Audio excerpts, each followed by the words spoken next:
Une des clés pour perdre du poids, surtout pour perdre des sentiments autour de taille, je vous le donne tout de suite. Restez bien jusqu'à la fin parce que l'explication est assez longue. Je vous dis à tout de suite.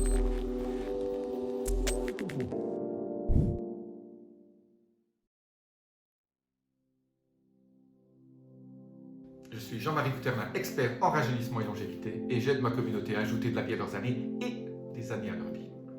Alors, pour ceux qui veulent suivre mon séminaire, mon webinaire, que j'appelle le code MFLEX, MFLEX pour métabolisme flexible ou flexibilité métabolique, vous laissez-moi votre email là-dessous dans la description, il y a un lien où vous pouvez laisser vos coordonnées et je vous inviterai à ce webinaire gratuit qui vous donnera une espèce de masterclass sur comment perdre du poids rapidement.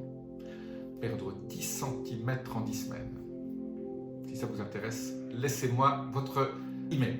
Eh bien, aujourd'hui, je vais vous parler d'une façon très simple, et ça fait partie de mon webinaire, mais aujourd'hui, je vais vous donner quelques clés pour ouvrir ce coffre-fort de graisse blanche que vous avez autour de votre taille, qui fait en sorte que votre corps puisse utiliser cette graisse blanche et la transformer en graisse brune. Une des clés, c'est le professeur Hermann Pontzer qui a étudié les tribus Asda, les derniers chasseurs-cueilleurs qui existent encore sur Terre, qui sont au nord de la Tanzanie. J'y étais récemment. J'ai pu voir un peu ce qu'ils mangeaient. C'est vrai qu'il y a les Asda et il y a aussi les Maasai.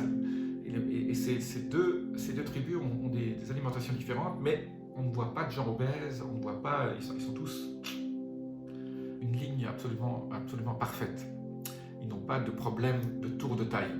Et alors, ces tribus ont souvent des diètes absolument, qu'on dirait aujourd'hui, complètement anti-santé. Par exemple, certaines tribus mangent, bien sûr, parce que comme ce sont que des chasseurs et des cueilleurs, ils ne font pas d'élevage, contrairement aux Maasai qui font des élevages, certaines de ces tribus qui sont complètement nomades, qui vont chasser, ils n'ont pas de frigo chez eux, donc ils mangent ce qu'ils trouvent. Souvent, un de leurs aliments principaux, c'est le miel. Le miel, c'est du fructose, malgré que son dise, c'est bon pour la santé, ou mauvais pour la santé, mais ça contient du fructose. Et ils mangent beaucoup de tubercules, qui sont donc ces féculents. C'est un peu comme des racines, qui sont remplies de féculents. Et souvent, leur diète, quand on l'analyse, c'est 50% de féculents et de sucre. Et le reste, c'est des protéines, c'est de la viande et un peu de graisse. Ces gens, quand on les étudie, quand on regarde les calories qu'ils ingèrent par rapport à une personne occidentale qui prendrait le même régime, on se dirait c'est absolument fou de manger autant de sucre et autant de féculents. Eh bien, la composante importante, et c'est là où il faut vraiment être très fin, c'est vrai que l'obésité est liée à votre cerveau. Le stockage des graisses autour de la taille est lié uniquement à des phénomènes et des capteurs qui sont dans votre corps et qui remontent ici dans votre cerveau, et votre cerveau détermine avec, surtout, c'est l'hypothalamus qui est l'organe maître pour réguler votre métabolisme via la thyroïde aussi, bien sûr, ils sont reliés. La chose importante à certains moments pour que votre cerveau aille puiser dans ses réserves et aille ouvrir les fameux coffres-forts de la graisse blanche pour la transformer en graisse brune, ça reste quand même le déficit calorique. Je parle souvent de la restriction calorique comparée à la restriction au niveau de temps, le jeûne intermittent. Si vous pouvez combiner les deux, c'est absolument génial, mais ce n'est pas indispensable.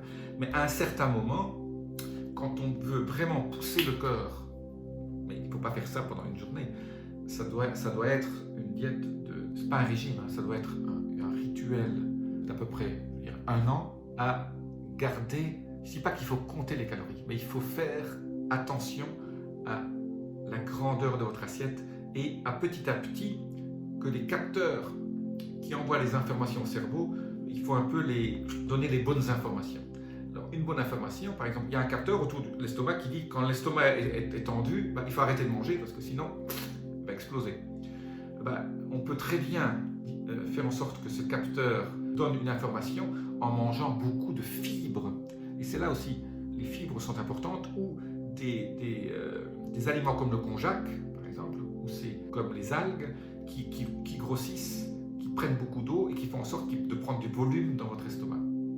Et qui ne soient pas les féculents, qui n'aient pas de calories. Une des clés pour perdre du poids, c'est de faire en sorte de dire à votre cerveau qui n'a plus faim, qui vous évite de dire « j'ai encore faim », pour que ce ne soit pas votre volonté toute seule qui soit obligée de dire « je m'arrête », parce qu'à la fin, on ne tient pas. Et petit à petit, plus votre estomac après grandit moins, c'est-à-dire au bout d'un certain temps, l'information qui dit de satiété qui remonte au cerveau va être au même niveau si votre estomac est plus petit. Parce que petit à petit, si vous mangez moins, ben votre métabolisme va s'habituer. Alors c'est vrai que quand on fait un peu de restriction calorique, surtout si on le fait en même temps qu'une restriction au niveau de temps, c'est-à-dire si on mange sur une période plus courte, de 6 à 7 heures au lieu de 12 heures, donc on supprime soit le dîner, soit le petit déjeuner, ce qui se passe, c'est que votre métabolisme va s'adapter. Alors c'est vrai que le cerveau va penser aussi, si vous faites un jeûne trop fort, et que c'est par votre volonté que vous arrêtez de manger, que vous avez toujours faim, ce déficit, votre corps, votre cerveau va dire on est en train de ne pas me nourrir, je vais baisser mon métabolisme.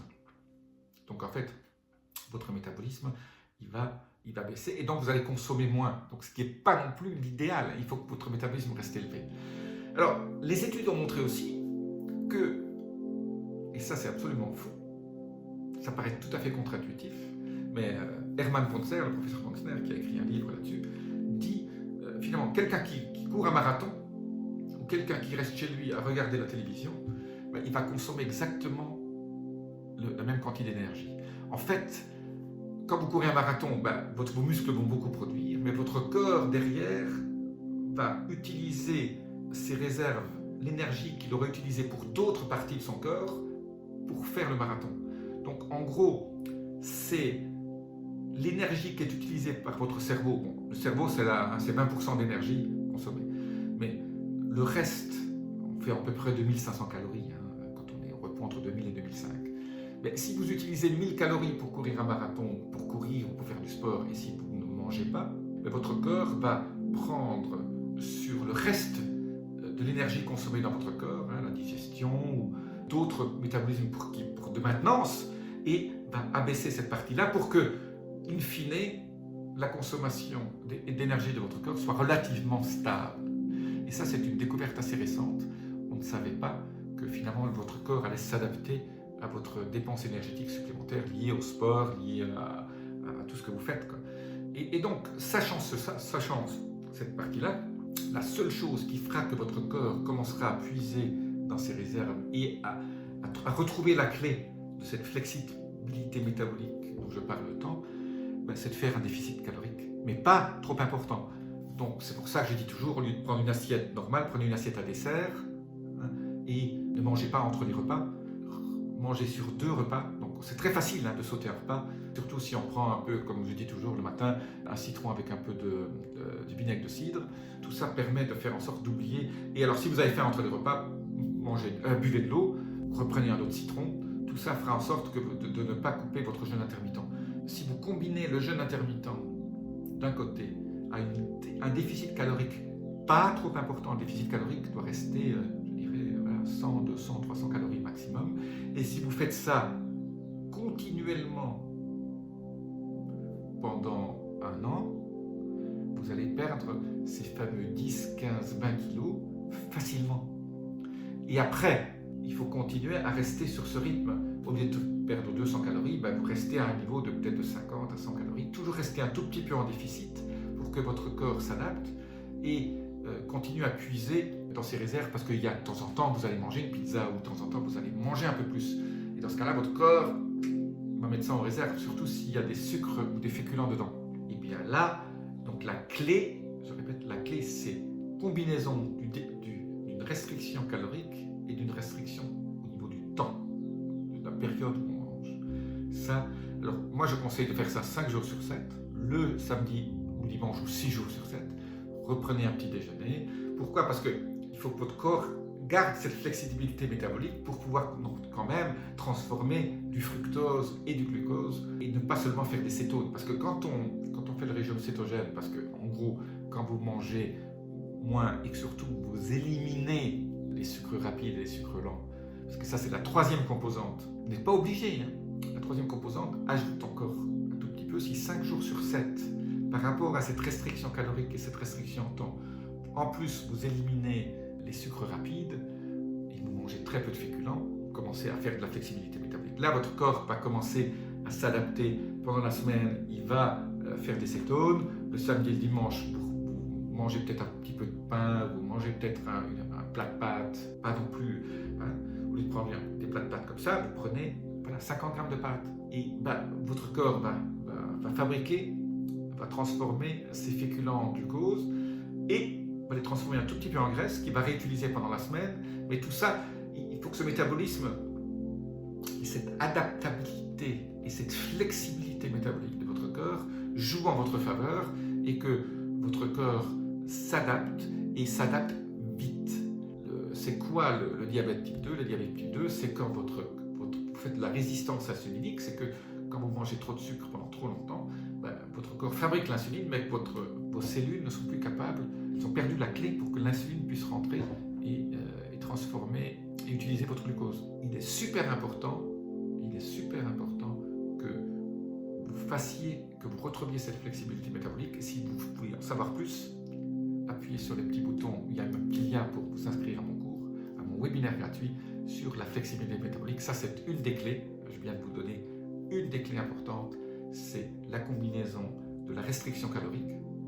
Mais la restriction calorique bien faite, pendant le webinaire, j'explique comment faire en sorte qu'on ait plus faim. Je parlais du konjac tout à l'heure, mais il y a d'autres méthodes qui font en sorte que vous soyez en restriction calorique sans que votre cerveau, en fait, il faut contourner un peu tout ça, il faut faire votre cerveau croire que tous les capteurs sont, et tous les niveaux sont optimales, mais en fait, vous n'y avez pas donné ce qu'il pensait qu'il a. Et c'est cette distorsion entre la réalité et les choses virtuelles qu'il reçoit qui font en sorte que, naturellement, il va commencer à puiser dans ses réserves. Voilà, un peu complexe, mais pour ceux qui viendront à mon webinaire, je vous expliquerai tout ça en plus de détails. Je vous dis à très bientôt. Laissez-moi vos commentaires, clochette notification et abonnement. Namasté.